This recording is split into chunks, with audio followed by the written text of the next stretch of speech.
Il-liġi li qed jinbotta l-gvern permessa din il-white paper 500 pillola ecstasy huwa traffikar, huwa pushing ta' droga biex teqret liż-żgħażagħ, teqret lit-tfal u għalina u għas-soċjetà kollha u għall-ġenituri u għall-familji mhijiex aċċettabbli u se nkunu qegħdin nagħmlu pressjoni kif mhi aċċettabbli lil ħadd u l-gvern jaf. Sostna dan il-kap tal-Partit Nazzjonalista Bernard Grech waqt li kien qed jiġi intervistat mid-Deputy News Editor ta' Newsbook Matthew Mamo fis-Siġġiewi il-ħadd filgħodu fejn saħaq illi brabta ma' riforma fil-qasam ta' droga l-gvern irid jirtira il-white paper minnu fih. U saħaq illi l-gvern ma jistax jibqa' jaħbi ma jistax illi NGO bħal Caritas tkun taf b'dawn il-proposti mal-pubbliku mhux qabel ma ġew proposti dawn l-ammonti. Ta' fil-waqt li sqar illi min għandu bżonn jingħata l-għajnuna għandha tingħatalu minnu fih xorta waħda. Hija ċara, irtira din il-white paper minnu fih. U jekk hemm bżonn iva nieħdu miżuri oħrajn u nistudjaw u nanalizzaw ħanaraw is-soċjetà fejn isejra u x'nistgħu nagħmlu biex ngħinu verament lill-vittma nistgħu nieħdu wkoll dawk it-tip ta' miżuri. Bernard Grech sostna illi l-gvern ta' Abela mifni bi kriżi waħda wara l-oħra fosthom fis-saħħa, fl-infrastruttura, fl-ambjent, fl-enerġija u fl-edukazzjoni. Il-kap tal-Partit Nazzjonalista insista li uliedna jagħmlu 8 sigħat kważi kuljum mal-edukaturi li huma l-benniena tas-soċjetà tagħna essenzjali għall-iżvilupp holistiku tagħhom. Laqsan tappella lill-gvern sabiex jieqaf jissupervja mal-edukaturi għad-detriment tal-istudenti Maltin u Għawċin. Determinati nibqgħu nagħmlu pressjoni anke hawnhekk, però gvern nazzjonalista se jkun qiegħed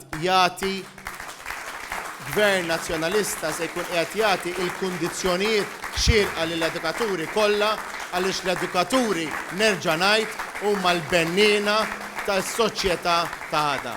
Mistoqsi dwar it-tema tal-immigrazzjoni u l-popolazzjoni Bernard Grech insista li f'pajjiżna ma jistax ikun li nġibu eluf ta' ħaddiema barranin għall-iskjavitu moderna imbagħad inħallu persuni f'nofs ta' baħar fħal il-mewt.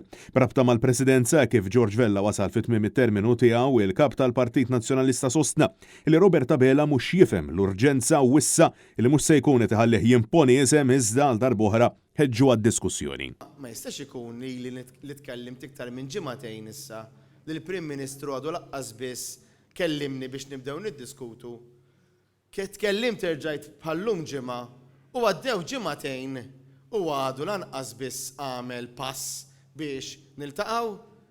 Jiġifieri jiena nistieden nerġa' biex jibdew id-diskussjonijiet serji maturi bejnietna. Brabta ma' tmexxija ta' xandir tal-Istat Bernard Grech sostna li gvern ta' Robert Abela huwa bl-aktar mod ċar determinat sabiex jeqret id-diskussjoni iżda insista il taħt gvern nazzjonalista dan se jkun qed jinbidel. Finalment mistoqsi dwar il-Kummissarju tal-Pulizija Angelo Gafà u l-Avukat Ġenerali Victoria Buttigieg, Bernard Grech insista li hemm bżonn ta' azzjoni u investigazzjoni għal kull min b'xi mod jew ieħor naqas minn dmiru quddiem il-poplu Malti u Għawċi. Ħadd ma ħapassi. Morna ippreżentajna protesti ġudizzjarji, morna anka nitkellmu mal-Kummissarju, imbuttajnihom u jibqgħu ma jieħdux passi. Kif jista' jkun ikollok fiduċja f'min ma jridx lil dan il-pajjiż ifittex l-interessi tal-poplu.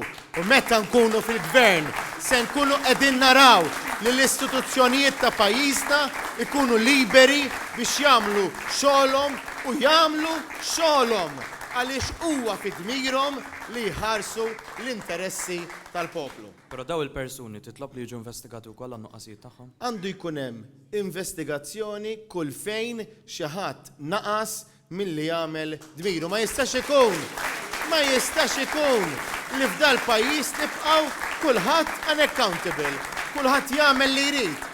Il-kap tal-Partit Nazzjonalista saħaq illi l-poplu qed jitlef il-fiduċja fil-gvern għaliex ma jistax ikun illi min suppost jiżgura illi l-liġi tiġi mħarsa japplika l-istess liġi fuq iċ-ċittadin mod u fuq min huwa fil-poter u jikkonfoffa mal-kriminali mod ieħor.